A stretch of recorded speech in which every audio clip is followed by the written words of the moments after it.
Friends, Real Talk Friday, October the 12th. It's about 7:08 p.m. And I am so excited to be doing this segment tonight because you guys contributed to it. You guys participated in my request on Facebook this morning, requesting topics. And thank you. Thank you for whether you were doing it to be serious or just to see if I would actually, follow through. I always say what I mean and mean what I say. Those of you who know me know that to be true. So here we go. Kim. Ooh, Kim, girl. You know what? You want to know how to train a man. Seriously? You are 53 years old. If you're asking me that question at this age, remind me to slap you later when I see you, okay? First of all, that's their mama's job. Girlfriend, you've raised a son. I've raised two sons. If we didn't do our job, let's pray for their wives. Seriously, pray for their wives. And, at this age, if you find one that needs training, you need to do two things. Check his ID. Make sure he is of age. But I already know the age that you date. So, yeah, we won't go there. And second, run, girl. Just run. You know what? We do not need to be training any men at this age. A man's frontal lobe doesn't develop fully until they're about 40 years old. And even then, some of them, it doesn't really matter. It's too late for them. But at the end of the day, if you're with the right mate, they're not going to need training. They're going to fall right into sync with you. And it's just going to be natural. It's going to be a natural flow. There's going to be peace consistently. Come on. We should not get with a mate that requires training. Living is hard enough. You and I both know that. Without having to add an adult child, an adult male child to boot to the mix. So there's my advice on, how to train a man. Don't even go there, sister. John, you killing me. Peterbilt versus Kenworth. Well, I did some research today, and what I found out is that this actually is a very heated debate and has been, in the trucking world for quite some time. Both trucks are manufactured. They're by the same company, PACCAR. They're American made. They're in over 100 countries, 1,800 locations. And, just to know that both rigs are built by the same company, that right there tells you if one is good, the other one's going to be good. Now, the Peterbilt, however, is considered the Harley Davidson of big rigs. So I think it comes down to what's under the hood and your personal preference at the end of the day. And, are you going to buy smart or not? So there's my answer on that. Martin, oh my goodness, Martin, I love you. TMO, amigo. My thoughts on peanut butter and jelly. I have zero thoughts on peanut butter and jelly. If I eat if I eat peanut butter and jelly, which I don't because I'm a diabetic, jelly is not on my list of foods that are good for me. I don't really consume a whole lot of bread. At least that's what I tell people. I'm just kidding. I don't consume a whole lot of bread. Peanut butter, banana, and honey would be my choice. Or peanut butter and honey. Now, let's have an understanding of peanut butter, okay? Peanut butter is great protein. But if you consume too much of it, it will also constipate you. So take that into consideration, my friend. Put the jar away. Don't be eating that all the time. It is economical. It's a low budget food to keep on in the shelf or in the pantry. I get it. It's all good. Johnny. How to not let them get away. Okay. Uh-oh. You just got away from me. I'm kidding. You know what? Do me a favor. When you go outside later on, I want you to reach down into the dirt and scoop up a nice little handful of sand or dirt or whatever, and then I want you to squeeze it really tight. All right? What should happen is you're going to see that sand seeping through your fingers. Okay? That's how they get away. You're holding on too tightly. Loosen that grip. Be yourself. You're a great looking guy. You're funny. You're fun to be around. Don't sell sugar. Only in your neighborhood Playboy. Hear the news? Metro PCS is now. Don't sell yourself short, okay, my friend? Just be you. And the right person, whenever you're just being yourself and you're doing what you need to do in life, the right people circulate around you. It doesn't matter if you're looking in a relationship, friendship, what it happens to be. The right people get to you as they need to. That's my advice on, how to not let them slip away. Sheila, dating in general. Wow, I should be a master at this. As most everyone knows, I do online dating. Nothing wrong with it. I do get, I do get asked, why don't I do traditional dating? I don't go to bars. I don't go to clubs. I don't have a desire to do any of that. But I have met guys outside of an online dating instance. Very few, actually. But here's the thing. There's no difference in comparison. The guys are pretty much the same, regardless if I met them online or, out and about. And for some reason, I seem to be a magnet for attracting the ones who have that secret wife or the secret girlfriend, and you find out via an email, or a Facebook message. And that's a real shame, because my thought here is, if you're that unhappy in a relationship, get out of it. Just walk away, something. So, as far as dating goes, obviously I'm not dating anyone. I don't know that I can, give a whole lot of dating advice, except for, what I told Johnny. Just be yourself. Be yourself. The right man will come along. And there are things that go along with that. If you're getting into a relationship, communication. Communication is so important. Open, honest communication. If you cannot be open and honest, bye. See ya.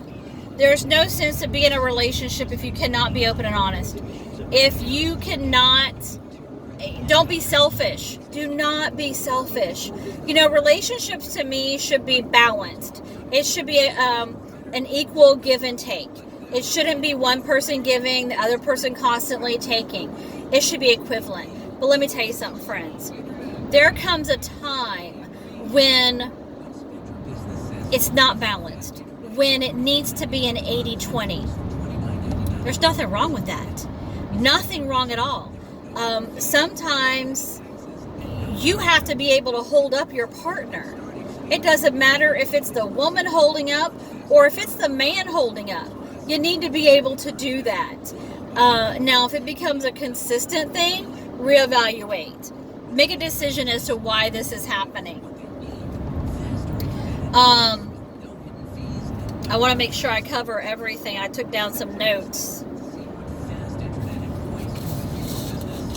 Communication is a key factor. Don't bring up baggage from your past, from one relationship to another.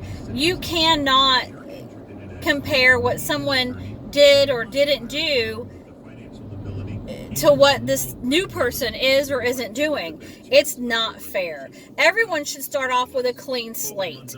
That's the fair thing to do. Offices Orlando and throughout Central Florida. And if you can't, the right person, I've always felt like, when you meet the right person, you're going to know. And it's because everything's going to flow. Everything is going to be smooth. It's going to be easy, and you won't have a problem being yourself. You won't have a problem being honest. One thing I can't stand is being lied to, and I don't like lying. If you think about it, lying is way too much work, people. Seriously. You have to work at remembering who you said what to. And who wants to do that? I would rather you tell me the truth and hurt me for just a moment in time than to lie to me. And I'm constantly second guessing at that point. Nobody wants to live like that. I don't get it. You could ask me something and I'll answer it. You can wait a month, you can wait a year, hell, you could wait 10 years. Ask me the same thing, I'm going to give you the same answer. And you know why? Because it's the truth. If you don't trust me, if you don't believe me, try it. Ask somebody that you are questioning whether or not you trust them. Ask them a question. Anything. Wait. Just wait a week, wait a month, wait 6 hours for, as far as that goes. Ask them again. Ask the same question, maybe in a different format. I bet you get a different answer.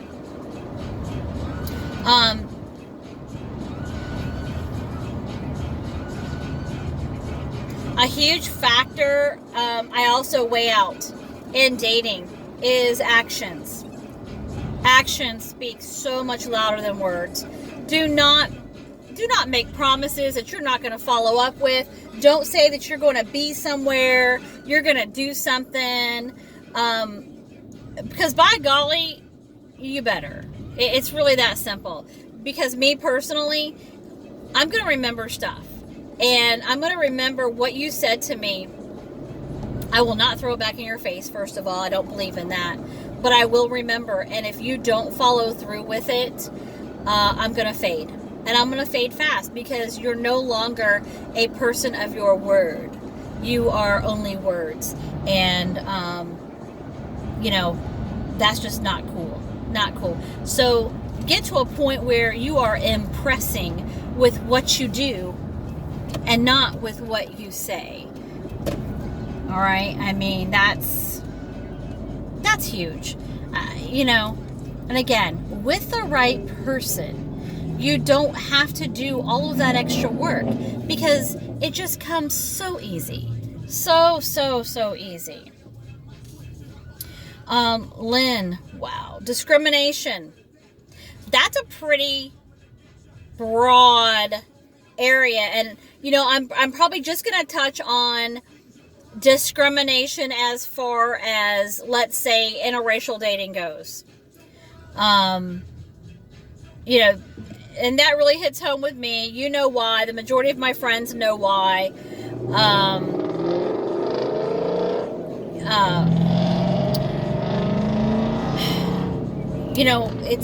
It baffles me why people have to discriminate, against people. I don't get it. But we do. And and maybe I'm guilty of that when I have put expectations on the type of person I want to date. I have preferences. We all have preferences. I was reading an online profile the other day, and literally, this guy writes, do not message me if you are shorter than 5 feet. 5 feet 5, I think is what he said. And I'm thinking, wow, you could be missing out on somebody amazing by setting that type of parameter. And I don't think people think of it that way.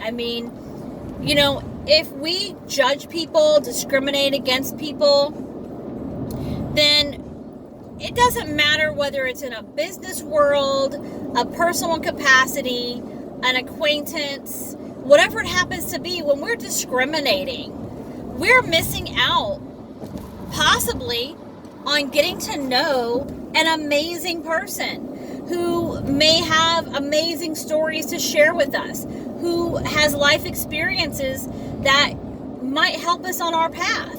And I don't think that we really take that into consideration, because we are a selfish world, and we only want what we want. That's the harsh reality of it. And it is what it is. I mean, I don't know how better to explain it. I get asked all the time here, most recently, I get asked that question. Do you date outside of your race? Okay. Well, that depends. Are we discussing the human race? If you're asking me, do I date outside of the human race? No, because I won't date an alien. That's just, asking for trouble. I'm not willing to leave planet Earth for planet Mars. So it's just, is it a legit question? Maybe it is. Because of the society that we sometimes live in, and the fact that interracial relationships are frowned upon. Yes, I date black men. I'll be more specific. I am attracted to black bald men. And I have no issue with it. My family has no issue with it. And here's the thing. Let me get biblical with you for a minute. For those of you who are just going, oh, that's just not right. Well, if you're a Christian, I hope that you don't discriminate. I hope that you don't have these types of issues. But if you do, I want you to grab your Bible and go to Numbers 12:1. Okay? Moses, highly favored by God. All right? Carried the 10 Commandments. Yes, he disobeyed God. And yes, at the end, God eventually put him to death for not following his specific orders. But above all, he was favored by God. Okay. Moses in Numbers 12:1 is spoken that one of his wives is a Cushite woman. Well, a Cushite woman, Cushites are Ethiopians. So he was married to an Ethiopian woman. Newsflash, that would be a black woman. Okay? So here you have, back thousands of years ago, well before any of our time, Moses, a white man, one of his wives is a black woman. Okay, those of you who want to continually discriminate, get over yourselves. All right? Move on. Accept people where they are, exactly how they are. Because, do this little exercise with me. And I'm not going to do it because I'm driving. But you do it. Close your eyes for a minute. Okay? You should close your eyes. Picture yourself putting on a pair of blue jeans. Or pants or Dickies or whatever you happen to wear. Okay? I want you to picture yourself. You got that in your head? Cool. Okay. So, what do you see? Are you putting one leg in at a time? Guess what? Those people you discriminate against, they put theirs in one leg at a time too. So why are you discriminating against somebody who's just like you? Sure, we're not all the same color. We're not supposed to be. We're not all the same ethnicities. We're not supposed to be. We're not all the same age. We're not supposed to be. And that's okay. We are imperfect people living in an imperfect world. There is nothing wrong with that, because it makes us who we are. It enables us to learn the things that we do. So, with all of that said, don't discriminate. Love everyone right where they are in the moment that they're in. I love you guys. I love your heart. And I can't wait to come back next Friday with some more real talk. Have a great weekend. Bye-bye.